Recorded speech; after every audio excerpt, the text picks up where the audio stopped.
Halo teman-teman semuanya, pada kesempatan kali ini kita akan melakukan pembahasan mengenai internal audit. Nah, pada pembahasan internal audit ini yang akan disampaikan oleh saya Teguh Darmawanto, kita akan membahas 4 pokok bahasan. Yang pertama kita bahas mengenai definisi dari audit internal, kemudian kita bahas mengenai peran dan fungsi dari audit internal, selanjutnya kita bahas kualifikasi apa yang harus dimiliki oleh auditor internal secara profesional, dan yang terakhir kita akan bahas mengenai prospek karir auditor internal, baik di dalam maupun di luar perusahaan atau pemerintahan tempat dia bekerja. Yang pertama kita ke definisi audit internal. Kita melakukan 2 pendekatan definisi ini. Yang pertama dari sisi Sawyer, dari buku Sawyer, buku 1.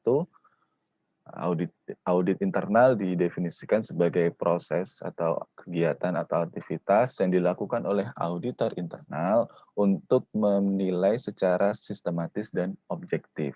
Yang dinilai secara sistematis dan objektif adalah operasi perusahaan dan kontrol dari perusahaan tersebut. Tujuan penilaian ini adalah untuk memastikan, pertama, bahwa pengelolaan keuangan dan juga pengelolaan operasi perusahaan itu sudah dilakukan secara akurat dan dapat diandalkan. Kemudian yang kedua, tujuannya untuk menilai apakah resiko-resiko yang ada di perusahaan itu sudah diidentifikasi dan sudah dilakukan tindak lanjut pengendaliannya. Nah, yang kemudian yang ketiga, penilaian itu dilakukan untuk mengetahui apakah peraturan-peraturan dan kebijakan-kebijakan di perusahaan tersebut sudah diterima dan diikuti oleh seluruh elemen dari perusahaan itu. Dan yang keempat, untuk menilai juga apakah sumber daya yang ada di perusahaan itu sudah digunakan dalam operasi perusahaan secara efektif, efisien, dan ekonomis. Nah, penilaian-penilaian inilah yang dilakukan oleh auditor internal dalam proses audit internal. Kemudian kita dari sisi AIP atau Asosiasi Auditor Internal Pemerintah Indonesia, ini adalah dari sisi pemerintahan, didefinisikan bahwa audit internal itu adalah proses penilaian sebuah proses penilaian memadai yang objektif dan independen. Yang objektif dan independen dengan tujuan memberikan penilaian terhadap suatu pengelolaan pemerintahan apakah sudah sesuai dengan peraturan-peraturan yang berlaku. Nah, penilaian ini bertujuan untuk memberikan nilai tambah bagi pemerintahan tersebut dan juga memberikan atau meningkatkan operasional dari pemerintahan itu. Jadi kata kunci kalau dari sisi HIP adalah uh, objektif dan independen, kemudian uh, memberikan nilai tambah dan meningkatkan operasional dari pengelolaan pemerintahan. Itu dari sisi HIP. Setelah kita ketahui definisi dari auditor internal atau dari audit internal, kita akan bahas mengenai peran dan fungsi dari auditor internal. Peran dan fungsi dari auditor internal itu mengalami perubahan dari waktu ke waktu. Dari awalnya, perannya auditor internal itu adalah sebagai watchdog. Watchdog atau dengan kata lain dia hanya menilai kepatuhan atau hanya mengaudit kepatuhan atau compliance audit. Bahasa mudahnya kalau watchdog itu cuman bisa nyalah-nyalahin doang, cuman bisa nyari-nyari kesalahan. Nah, itu kalau watchdog. Baru kemudian seiring berkembangnya zaman, pihak-pihak audit ini juga kemudian eh, berkembang dan kemudian tidak mau kalau cuman watchdog. Mereka bilang ke auditor internal, lu jangan cuman nyalah-nyalahin doang dong, kasih tahu dong yang benernya gimana. Baru kemudian perannya bergeser, peran dan fungsinya auditor internal bergeser menjadi konsultan. Jadi setelah auditor internal itu mengidentifikasi kesalahan-kesalahannya di sini, nah dia memberikan jasa konsultasi. Ini tuh seharusnya begini, seharusnya begini, seharusnya begini. Dan juga memberikan jasa konsultasi sebelum kesalahan-kesalahan itu terjadi. Tapi dengan berkembangnya zaman lagi, konsultan aja ternyata nggak cukup. Nah, para audit ini protes lagi nih. Lu jangan cuman bisa ngasih tahu, harusnya gini-gini, contohin dong. Nah, makanya kemudian peran dan fungsi auditor internal ini berkembang lagi menjadi katalisator atau, eee, selain memberitahu salahnya di mana, kemudian memberitahu tindak lanjutnya seharusnya seperti apa, dan juga tapi memberi contoh kepada, auditi atau pihak lain bahwa seharusnya mengelola atau melakukan pekerjaan itu seperti apa yang efektif dan efisien. Itulah disebut katalisator. Dengan paradigma baru sebagai katalisator, auditor internal itu tidak memandang auditi itu sebagai musuh. Pun sebaliknya, auditi tidak memandang auditor internal itu sebagai musuh, tetapi sebagai mitra kerja. Jadi sama-sama bekerja bersama-sama untuk meningkatkan operasional perusahaan atau pemerintah. Jadi bidang kerjanya berbeda tapi tujuannya sama. Itu paradigma baru di katalisator. Artinya saat ini ketiga elemen ini, watchdog, konsultan, dan katalisator, semuanya dimainkan. Peran ini dimainkan semuanya bersama-sama oleh auditor internal dalam satu waktu yang sama. Jadi auditor internal sekarang bisa jadi watchdog, konsultan, dan katalisator. Tetapi tidak boleh auditor internal itu hanya memainkan peran watchdog saja atau konsultan saja, nanti akan diprotes oleh auditinya. Setelah kita bahas peran dan fungsinya, untuk menjalankan peran dan fungsi tersebut, auditor internal butuh yang namanya kualifikasi. Nah, di layar ini kita lihat kualifikasi dari sisi formal. Yang pertama pendidikan. Nah, pendidikan ini tentu sangat menunjang atau sangat dibutuhkan oleh auditor internal. Pendidikan ini latar belakang pendidikan bisa dari diploma 3, bisa dari sarjana maupun dari magister. Pada umumnya perusahaan atau pemerintahan akan memberikan kualifikasi auditor internal itu dari jurusan yang berhubungan dengan keuangan, bisa jadi dari ekonomi, akuntansi, ataupun dari manajemen. Tapi tidak menutup kemungkinan di beberapa pemerintahan itu membutuhkan auditor dari latar belakang pendidikan hukum, karena ada beberapa objek auditnya itu berkaitan dengan kepatuhan terhadap hukum. Nah, setelah melalui pendidikan, setelah lulus pendidikan, kemudian bergabung dengan sebuah perusahaan atau pemerintahan, auditor internal akan melalui proses pelatihan terlebih dahulu. Pelatihan ini tentunya untuk meningkatkan skill, meningkatkan pengetahuan dan pengalaman dari si auditor internal. Setelah pelatihan-pelatihan ini dilaksanakan, pelatihan ini tentunya paling minimal adalah pelatihan dasar mengenai kualifikasi auditor atau pelatihan dasar mengenai auditor internal. Setelah pelatihan-pelatihan ini selesai, biasanya auditor internal itu mulai terjun dalam pekerjaan, tetapi dalam pengawasan auditor senior yang akan memberikan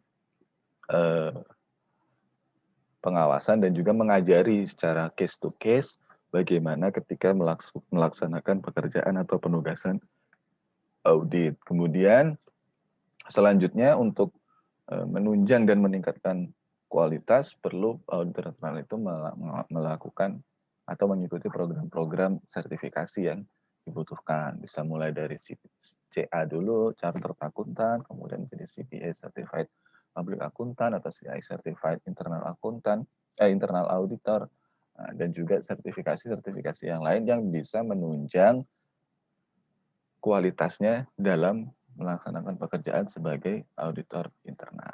Nah, selain kualifikasi ini, 3 kualifikasi ini, auditor internal juga perlu memiliki kualifikasi yang melekat pada dirinya, atau biasa disebut soft skill-nya. Nah, soft skill-nya ini meliputi independensi, kemudian integritas, kemudian etos kerja, tanggung jawab, kerahasiaan. Nah, itu adalah skill-skill yang atau kualifikasi yang juga harus dimiliki oleh auditor internal yang harus sudah ada dalam diri masing-masing auditor internal. Jadi selain skill dari sisi pendidikan dan pelatihan, dibutuhkan juga kualifikasi atau skill dari sisi dalam diri auditor internal tersebut. Setelah tahu kualifikasinya apa, kita bisa bahas prospek karir auditor internal. Auditor internal ini karir yang bisa menjadi luas. Jadi dari awalnya auditor internal nanti muaranya atau ujungnya bisa kemana saja. Bisa bukan kemana, bisa menuju beberapa tempat yang lebih tinggi dan lebih bagus. Dan tidak hanya terpaku pada aktivitas audit saja, tetapi bisa meluas ke aktivitas-aktivitas yang lain. Kalau dari dalam perusahaan atau dalam pemerintahan, kita akan bahas dari dua sisi perusahaan dan sisi pemerintahan.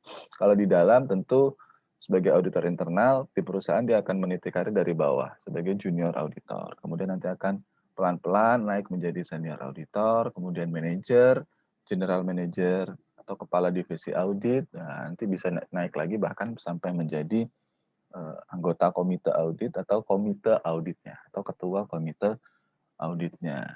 Atau juga bisa menyeberang.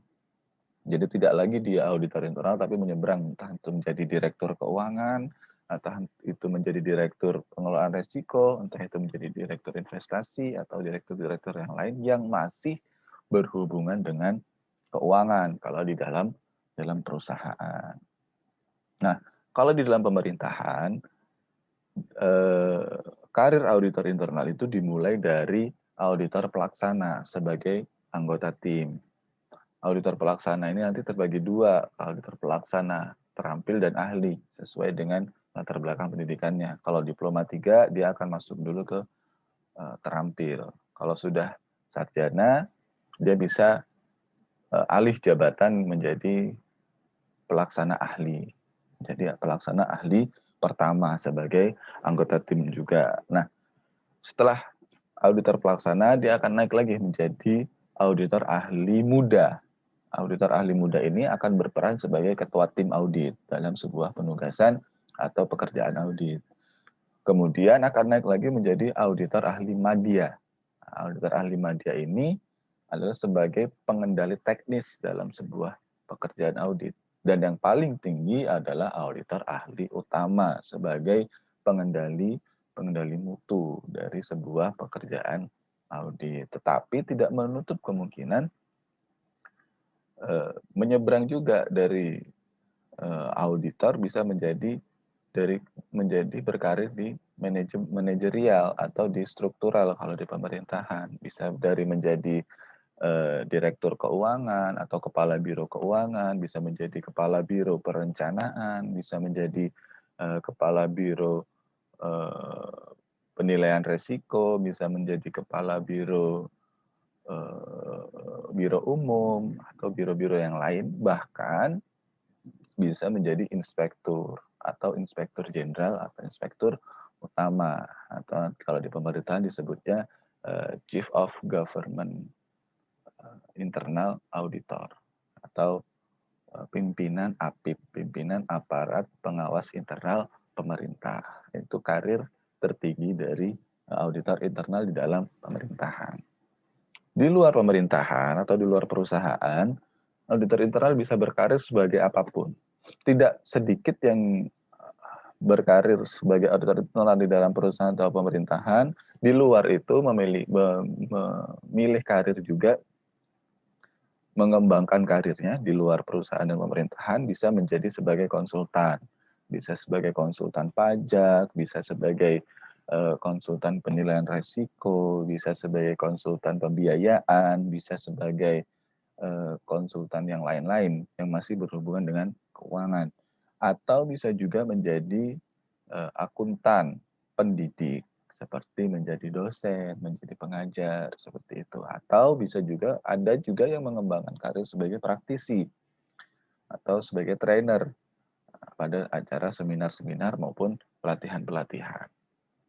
Nah, itu kalau di luar perusahaan atau pemerintahan. Bisa juga karir tertingginya kalau di luar perusahaan atau pemerintahan bisa menjadi dewan komisaris sebagai komisaris independen di perusahaan lain selain di tempat dia bekerja. Tidak menutup kemungkinan menjadi komisaris independen di perusahaan lain.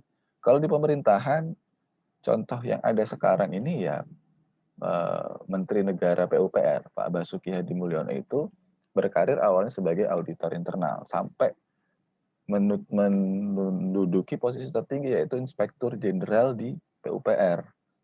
Setelah beliau pensiun, nah, beliau berkarir ternyata di luar eh, tempat kerjanya semula, Inspektur Jenderal PUPR, tapi malah naik karirnya sebagai menteri di PUPR sendiri. Ya, itu kan karir di luar pemerintahan.